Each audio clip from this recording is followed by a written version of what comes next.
Welcome to Wisdom Trek with Gramps. Wisdom is the final frontier in gaining true knowledge. Our mission is to create a legacy of wisdom, to seek out discernment and insights, and to boldly grow where few have chosen to grow before. Hello, my friend. This is Gramps. Thanks for coming along on our journey to increase wisdom and create a living legacy.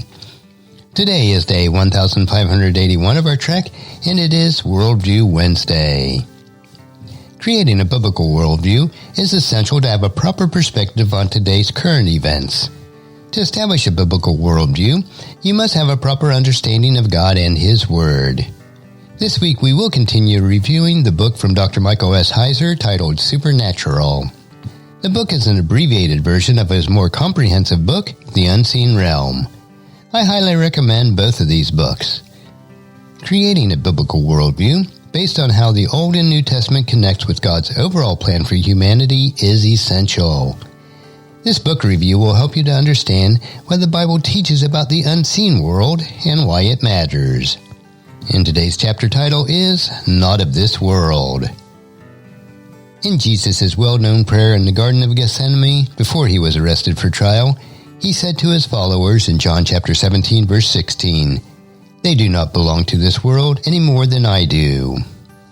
Believers were certainly in the world, specifically tasked by God to carry the gospel to every nation, Matthew chapter 28, verses 19 and 20. But they were not of the world. This paradox, being in the world but not of it, is telegraphed to early Christians in several memorable ways. Part of this involves sacred space, holy ground, and God's presence. In Chapter 8 of Supernatural, we talked about the concept of sacred space. For Old Testament Israelites, God was utterly other. The space His presence occupied was set apart from all other space. This wasn't a denial of God's omnipresence, that is, in all places at all times. Instead, it was a way of marking the territory on which He chose to meet with His people. That was one of the purposes of having the tabernacle and the temple. The concept of sacred space was not only a rationale for many of the Israel laws and rituals, but it also reinforced the idea of cosmic geography, how the world was divided among the lesser gods and the Most High God, the God of Israel. The notion of sacred space gets brought into the New Testament in a dramatic way. All we need to ask is, where is the presence of God right now? While God is everywhere, He dwells explicitly within each believer. Believe it or not, you are sacred space. Paul very clearly wrote in 1 Corinthians chapter 6, verse 19, "Don't you realize that your body is the temple of the Holy Spirit, who lives in you and was given to you by God?" The same is true of the ground where believers gather as a group. Within the church at Corinth, Paul told them collectively in 1 Corinthians chapter 3:16, "Don't you realize that all of you together are the temple of God and the Spirit of God lives in you?" He told the Ephesians believers that they were members of the household of God, a holy temple in the Lord. In Him, you are also built together into a dwelling place for God by the Spirit. The implications are startling. Most of us are familiar with Jesus' statement in Matthew chapter 18, verse 20, "For where 2 or 3 are gathered together as my followers, I am among them." But viewed in the context of the Old Testament idea of sacred space, this statement means that wherever believers gather, the spiritual ground they occupy is sanctified amid the powers of darkness. Yahweh's final chosen dwelling place in the Old Testament was Israel, the temple in Jerusalem. Israel became holy ground because that is where God's presence resided. But the holy ground was threatened by the nations that surrounded it and their hostile gods. In the same way, believers today are in a spiritual war. We are now God's temple, the special place where God resides, points of the lights of His presence, and we are scattered throughout the world in bondage to the powers of darkness. That is why some of the New Testament passages may seem like that they're difficult to understand, and one of those is delivered unto Satan. This concept is illustrated well by Paul's view on the sanctity of the local church. Every body of believers was holy ground, which is no place for unrepentant sin. In Chapter 8 of Supernatural, we looked at how Israel's camp dealt with sin to preserve its sanctity, its sacred space. We talked about the Day of Atonement in Leviticus chapter 16, where the sins of the nation were richly transferred to the goat, the one for Azazel. Azazel was a demonic entity thought to inhabit the wilderness. The Israelites sent the goat out into the wilderness, carrying their sins away. The act symbolically sent their sins of the people where they belonged into the wilderness, the place of spiritual darkness.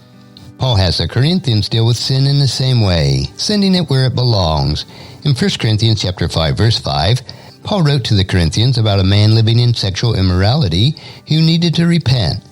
In this verse he commanded, "Then you must throw this man out and hand him over to Satan, so that his sinful nature will be destroyed, and he himself will be saved on the day the Lord returns." The rationale is clear.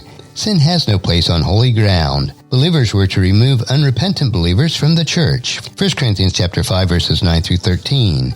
To be expelled from the church was to be thrust into the realm of Satan, back out into the world.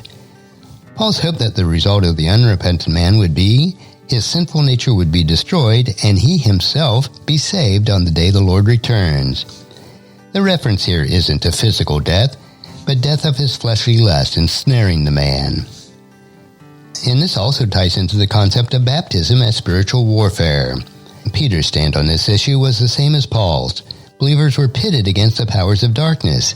His warfare thinking was found in one of the stranger passages in the New Testament, and that is 1 Peter chapter 3, verses 14 through 22. Let me read that.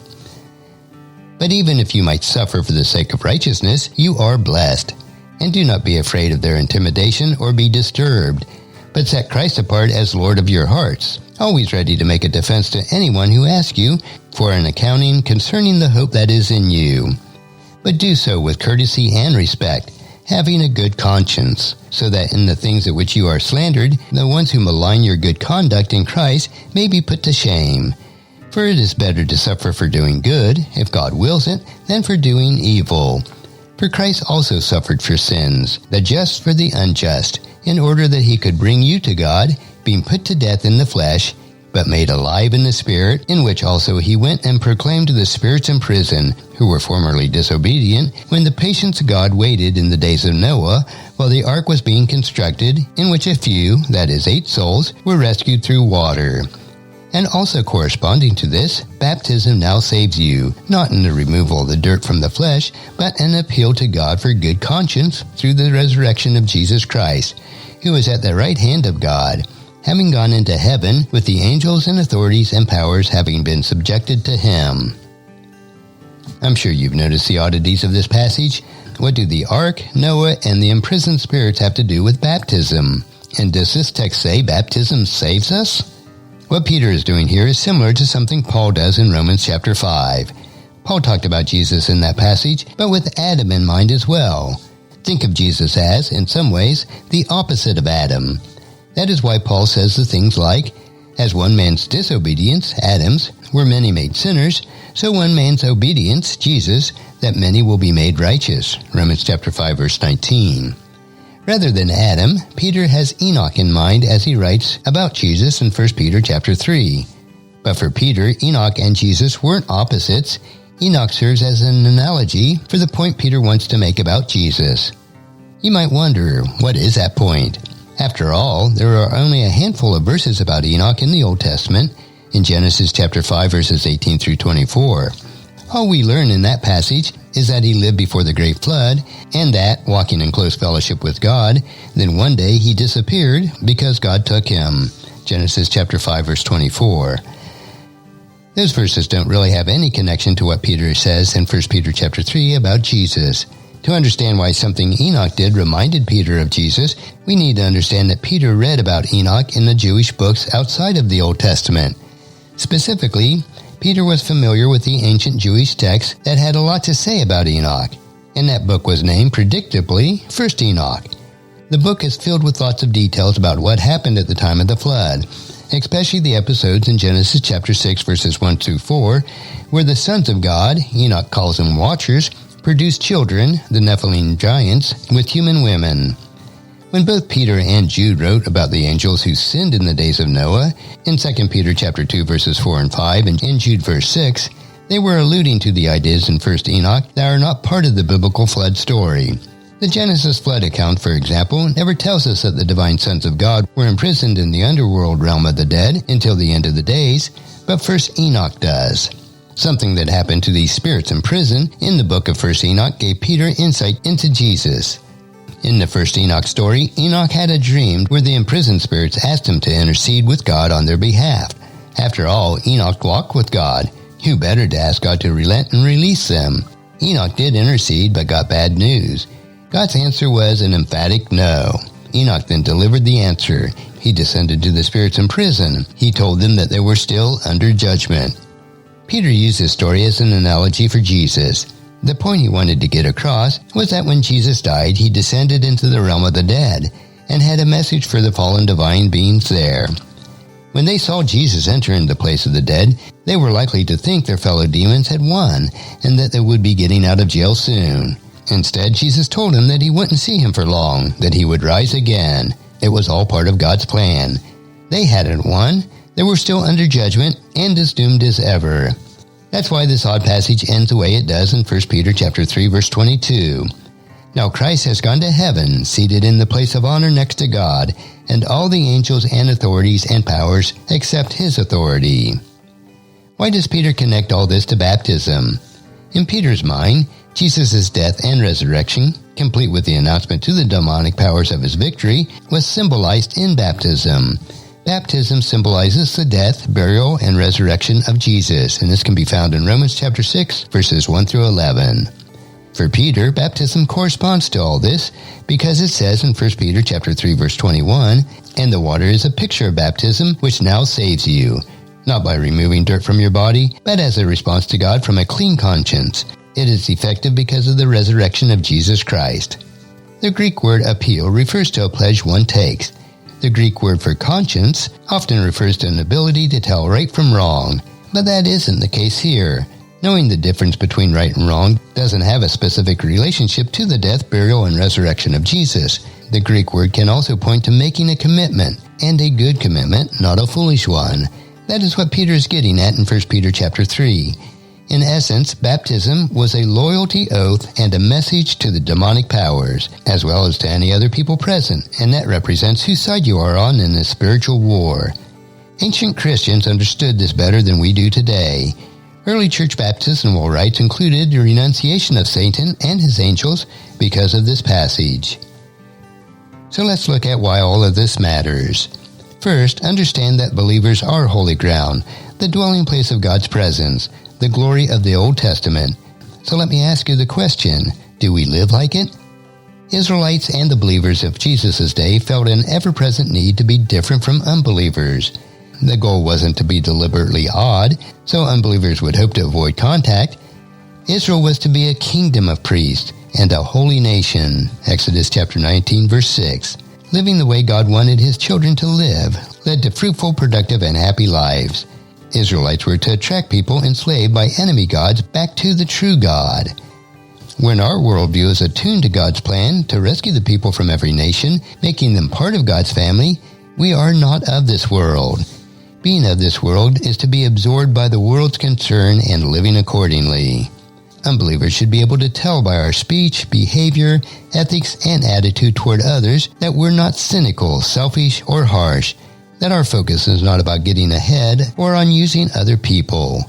We should not live to gratify ourselves. We are to be the antithesis of these things.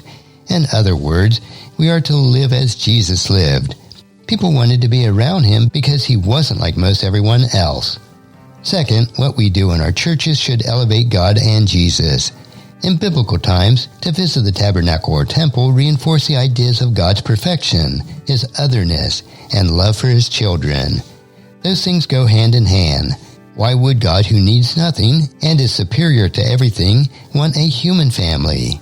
Why would God bother creating a new family after casting aside the nations at Babel, consigning them to other gods? Why not just walk away? And the answer is, because he loves us. It's because we know God could have done something else, but didn't, that his love takes on real meaning. When the church talks only about the love of God without pointing out the irony of that love when placed against God's other character traits, believers will take that love for granted. It might sound cheap, for instance, to the people who are unaware of God's holiness. The third implication of what we've discussed in this chapter is that the powers of darkness know whose side we are on by our behavior. They are not stupid. They see our loyalty to God, and they see us act on our decisions to follow Jesus through things like baptism and the resistance to sin. But they also see us when we act disloyally to God, and they understand what vulnerability that introduces into our lives. Whether or not we believe it, we are being watched by both sides of the spiritual war. These truths are certainly easier to understand than to live out. Though we are redeemed, we are fallen. To live these truths, we need our minds and hearts turned to why we are here, living as foreigners in our own world. Like Jesus, we are not of this world. In it, but not of it. The contrast of our status will become even sharper once we get a handle on just what it means to be children of God. And that will finish our study for this week's Worldview Wednesday. Join us again next week as we continue with the next chapter in Supernatural in our quest to build our biblical worldview. Tomorrow we will ponder another bit of wisdom from Gramps, so encourage your friends and family to join us and to come along with us tomorrow for another day of Wisdom Trek, Creating a Legacy. If you'd like to listen to any of the past 1,580 treks or read the Wisdom Journals, they are all available at wisdom-trek.com. And I encourage you to subscribe to Wisdom Trek on your favorite podcast player so that each day's trek will be downloaded to you automatically. And thank you so much for allowing me to be your guide, your mentor, but most importantly, I am your friend as I serve you through the Wisdom Trek podcast and journal each day. And as we take this trek of life, together let us always live abundantly, love unconditionally, listen intentionally, learn continuously, lend to others generously, lead with integrity, and leave a living legacy each day. I am Guthrie Chamberlain, reminding you to keep moving forward, enjoy your journey, and create a great day every day. See you tomorrow for more bits of wisdom.